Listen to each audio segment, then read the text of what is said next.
आपण गुणाकार शिकलो, वारंवार शिकलो, परत परत शिकलो, तरी सुद्धा काही लोकांना गुणाकार येत झाला. गुणाकार न येण्यामागे कारण बरेच असतील. गुणाकार कोणता येत नाही ते मी सांगतो. दोन अंकी संख्येला दोन अंकी संख्येला गुणणं हे तुम्हाला जमलं झालं. ते न जमत असताना त्याच्यामध्ये तुम्ही गुणताना हातचे विसरायले किंवा कधी कधी एखाद्याची संख्या घ्यायला उजवी घेण्याऐवजी बेरीज करण्यामध्ये कोणी चुकायलं, कोणाला पाड्यामध्ये जमलं झालं. म्हणून आपल्याला गुणाकार करताना पाडे यावं लागतील, बेरीज करता यावं लागेल आणि आपल्याला त्या गुणाकाराच्या पायऱ्या काय आहेत ते ध्यानात ठेवावं लागेल. लक्षात? त्या दोन अंकी संख्येचा गुणाकार प्रश्न असल्यामुळे मी दोन अंकी संख्येचा गुणाकार घेतो. प्रत्यक्षात 47 गुणिले 28 हा गुणाकार आपण घेऊया. आता पायऱ्यानुसार जर आपल्याला गुणाकार द्यायचा असेल तर काय करावं लागेल? अगोदर खालच्या एकक स्थानावरच्या एकक स्थानाला नंतर दशक स्थानाला गुणावं लागेल. ती पहिली स्टेप पूर्ण झाल्यानंतर दुसरी स्टेप घेण्या अगोदर वरच्या अंकाच्या खाली शून्य द्यावं लागेल.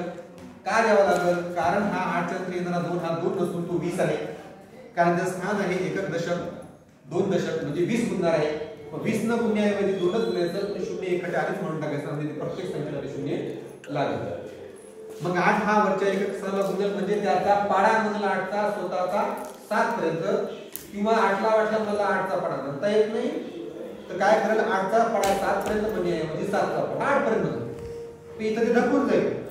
पण कधी कधी वेळ अशी येईल की 8 चा पाडा आपल्याला म्हणावं लागलं असं म्हणलं की 8 चा पाडा ढकल बाबू जर 9 चा आला पुढे जर 7 चा 9 आला तर मग 8 चा पाडा यावं लागेल, 8 चा नाही आला तर 9 चा यावं लागेल म्हणून पाडी यावं लागतं.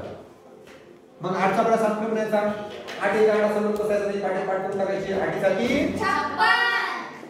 56 लिहित असताना डायरेक्ट 56 नाही लिहायचे तर हातचा घ्यायची पद्धत आहे. ती जर नाही घेतलं तर गणित चुकतात.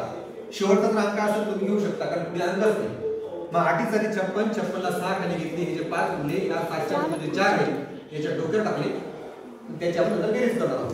मग 8 चा पाडा पुन्हा या 4 पर्यंत कारण 7 चा पाडा झालेला आहे. 8 चोक 32, 32 आणि हे 5 37. आता तुम्ही 37 लिहू शकता कारण याच्या पुढे कुठलाही अंक नाही म्हणून 37. म्हणजे याचा अर्थ काय झाला? 8 न जर 47 ला गुणले या किंवा 8 चे 47 पट केली तर त्याचं उत्तर येते 306. हे झालं 8 चं काम. पण 8 च्या बाजूला 20 आहे म्हणजे 2 आहे. मग 2 7 ला गुणायला म्हणजे 20 7 ला गुणायला म्हणून 3 स्टुडंट देणार आहोत.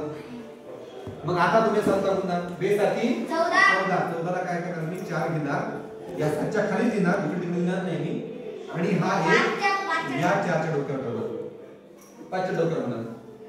मग 2 चौक 8 8 आणि 1 9 बरोबर आहे 3 च्या खाली येणार की अंक एकमेकांच्या खाली बरोबर लिहायचे मला तुम्ही घ्यायचे नाही आणि याची आपण आता बेरीज करणार कारण गुणाकार म्हणजे पुन्हा पुन्हा होणारी बेरीज.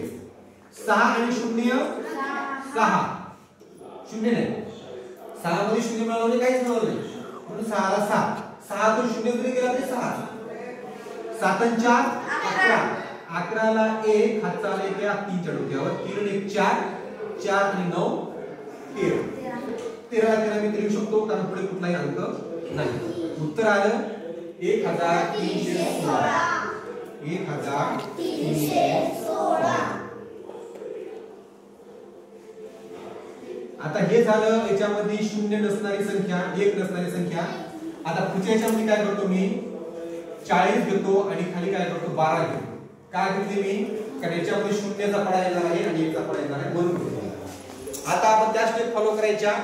2 चा पाडा 0 पर्यंत म्हणायचा म्हणजे 2 चा पाडा 0 पर्यंत म्हणजे आपल्याला पुढे जायचंच नाही आहे. 2 0 0 2 0 0 तर पाड्याची सुरुवात ही 0 पासून 2 0 0 मग 2 1 2 3 0 0 3 1 मग 2 0 0 याचा अर्थ काय 2 ला 0 वेळा घ्यायचं. 0 वेळा घ्यायचं म्हणजे काहीच घ्यायचं.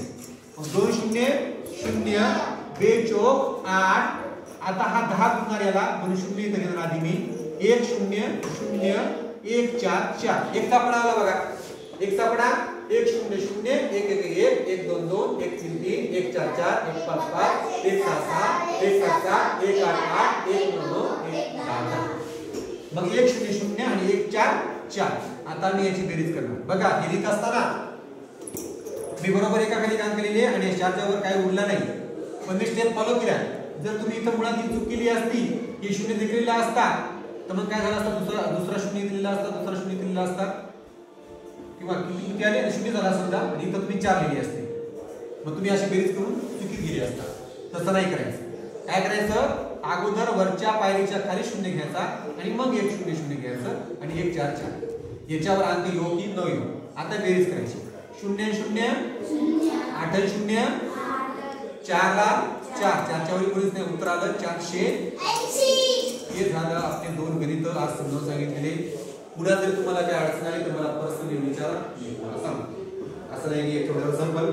पण पुन्हा खड्यावर शिकवण्याचा प्रयत्न मी कमी करल. का कमी करल, कारण यामुळं इतर विद्यार्थ्यांना नुकसान झालं. त्यांना येत असताना त्यांना पुन्हा पुन्हा ऐकावं लागेल.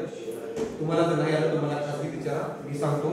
आता ज्यांना गुणाकार नाही आला किंवा ज्यांना आला त्यांनी हे 7 उदाहरण लिखायचे, घरी गेल्यावर सोडवायचे. याच्यानंतर आपण गुणाकार शिकलो तरी 3 अंकी संख्येचा गुणाकार आपण शिकूया. 2 अंकी गुणाकारावर आपण वेळ वाया घालायचा नाही.